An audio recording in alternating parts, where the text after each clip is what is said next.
जब शस्य श्यामला वसुधा का यह गौरव ज्ञान सशंकित था, दुनिया के मानचित्र पर जब पश्चिम का वैभव अंकित था, हम देश महज पाखंडों के यह तब दुनिया को लगता था। हम अंध भक्त हैं पंडों के यह तब दुनिया को लगता था। वो कहते थे कि भारत में है तर्क युक्त कोई ज्ञान नहीं, हम सब मूर्ख अज्ञानी हैं, कोई धर्म नहीं विज्ञान नहीं। तत्समय हुआ सम्मेलन फिर सब धर्मों की परिपाटी का, जिसमें पहुंचा एक युवा संत भी इस भारत की माटी। जिनके ओजस्वी वचनों से गूंज उठा था विश्व गगन, तब एक युवा संत पहुंचा उस के धर्म संसद में। वो भारत अलग था जब दुनिया हमें अलग दृष्टिकोण से देखती थी। आज भारत अलग है, आज गर्वित करने वाला भारत है। एक समय था, अब हम हर दूसरे महीने में गर्वित हो जाते हैं। बाबूजी, टिप्पणी तो ये करना चाहता हूं कि अब तो इतना गर्व काल चल रहा है कि पाकिस्तान तक गर्व कर रहा है कि चांद हमारे बाप का हो गया। क्या बात बारीक कही यार, कमाल है, कमाल है। और इस गर्व काल का गीत आपको भाई राजेश जी ने आपको सुनाया, आप अद्भुत तरीके से आपने सुना। देश में कहीं भी बम धमाके होते थे, परिवर्तन मुझे बताया गया कि मैं किसी दल का प्रवक्ता हूं, यह गलत जानकारी है। मैं सनातन संस्कृति का प्रवक्ता हूं। और देश में बदला क्या है, बस इतना बदला है, जब कभी देश में आप सब जानते हैं बम धमाके हुआ करते थे। अक्षरधाम पर हमला हुआ, जांच हुई बाबूजी तो पता चला कि इसमें आतंकवादियों का हाथ है। मुंबई के मेट्रो में, मुंबई के लोकल में 18 धमाके हुए देश में, तब पता चला, जांच हुई तो पता चला इसमें आतंकवादियों का हाथ है। कनॉट प्लेस पर बम धमाके हुए, जांच हुई, पता चला इसमें आतंकवादियों का हाथ है। देश में कहीं भी बम धमाके हो जाते थे, जांच होती थी, पता चलता था इसमें आतंकवादियों का हाथ है।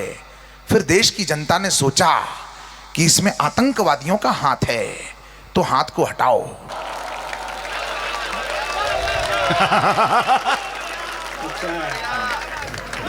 सुमित वाह,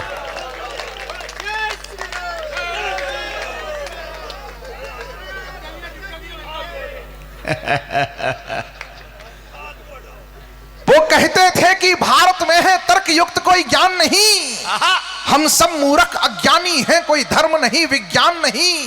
तत्समय हुआ सम्मेलन फिर सब धर्मों की परिपाटी का, जिसमें पहुंचा एक युवा संत भी इस भारत की माटी का। जिसके कुछ शब्दों को सुनकर सभा समूची मौन हुई। सब मान गए उस ज्ञानी से तो सबकी बुद्धि गौण हुई। सब धर्मों को आदर देते वो बोले मधुरिम वाणी में, भारत है उच्च हिमालय में, भारत गंगा के पानी में। मेरा एक मित्र बड़ा उदास था तो मैंने उसे समझाया कि श्री राम का जन्म हुआ, यहां पर भी कोई उदासी लिए बैठा हो तो उसे खुश होने का, प्रसन्न होने का दृष्टिकोण देता हूं कि श्री राम का जन्म हुआ, यह भूमि मुक्त कराई थी। लेकिन कोई ये ना समझे मस्जिद कोई गिराई थी, वो तो सिर्फ बावरी थी जो हटी जन्म के धाम से। मस्जिद कैसे हो सकती थी किसी व्यक्ति के नाम से?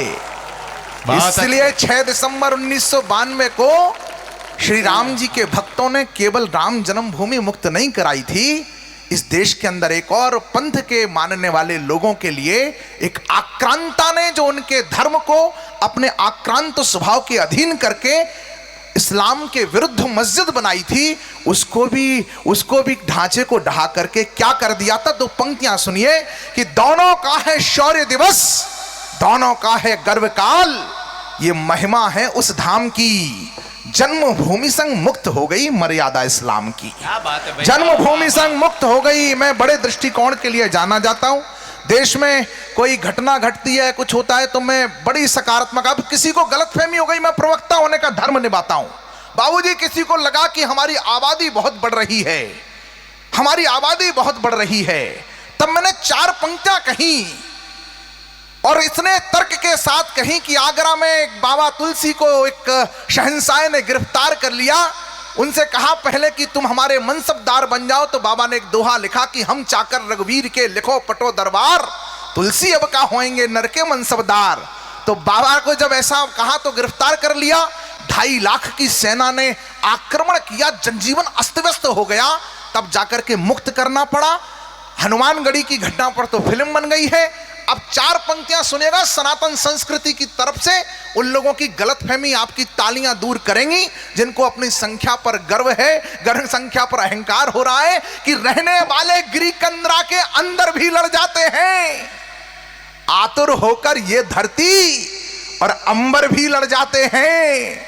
संख्या बल पर धर्म मिटाने के मंसूबे काले सुन, यहां धर्म की रक्षा हेतु बंदर भी लड़ जाते हैं। यहां धर्म की रक्षा हेतु जोर तालियां आपकी माफ करना, बंदर भी लड़ जाते हैं।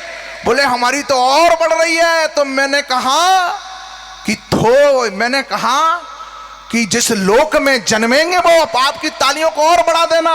अगर तर्क से कह रहा हूं तो, वैज्ञानिक तर्क से कह रहा हूं तो, कि जिस लोक में जन्मेंगे वो उस लोक में मर जाएंगे, शोक का कारण बनेंगे, शोक में मर जाएंगे। प्रकृति का भी कायदा कुछ, उसका भी कुछ न्याय है। थोक में पैदा हुए जो थोक में मर जाएंगे, थोक में पैदा हुए जो थोक में मर जाएंगे, थोक में पैदा हुए जो थोक में। चुनाव चल रहा था, बोले हम कौन सा बटन दबाएं। मैं कह देता इस पार्टी का दबाओ तो मेरा कवि धर्म नष्ट हो जाता, मैं कहता इस पार्टी का दबाओ तो मेरा फिर कवि धर्म नष्ट हो जाता। वो तो धर्म ही नष्ट कर रहे थे, डेंगू मलेरिया है। मैं बीच में खड़ा था, मैंने कवि के रूप में चतुराई से 4-6 पंक्तियां पढ़ी थी, बड़ी वायरल हुई देश भर में। मैंने कहा कि घर भी बने गरीब का, कुटिया की रक्षा हो। घर भी बने कर गरीब का, कुटिया की रक्षा हो। मंदिर तिलक कमंडल और चुटिया की रक्षा हो। खेत पर सोते किसान की खटिया की रक्षा हो।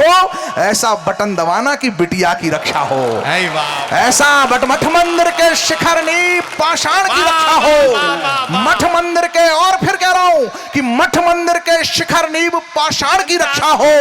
शिलालेख पर लिखे हर प्रमाण की रक्षा हो। दिव्य भव्य मंदिर के, कोई नहीं कहेगा ये बात आपसे, मैं कह रहा हूं कि शिलालेख पर लिखे हर प्रमाण की रक्षा हो। दिव्य भव्य मंदिर के हर परिमाण की रक्षा हो।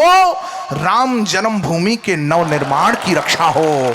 राम जन्मभूमि के नवनिर्माण की रक्षा हो। और ऐसा करना भाई जिसमें मान तुम्हारा हो। सारा भारत जय बोले, जयगान तुम्हारा हो। और आने वाले वर्षों में तुम्हारे ही पास रहे जो भी अब तक प्लाट और मकान तुम्हारा हो।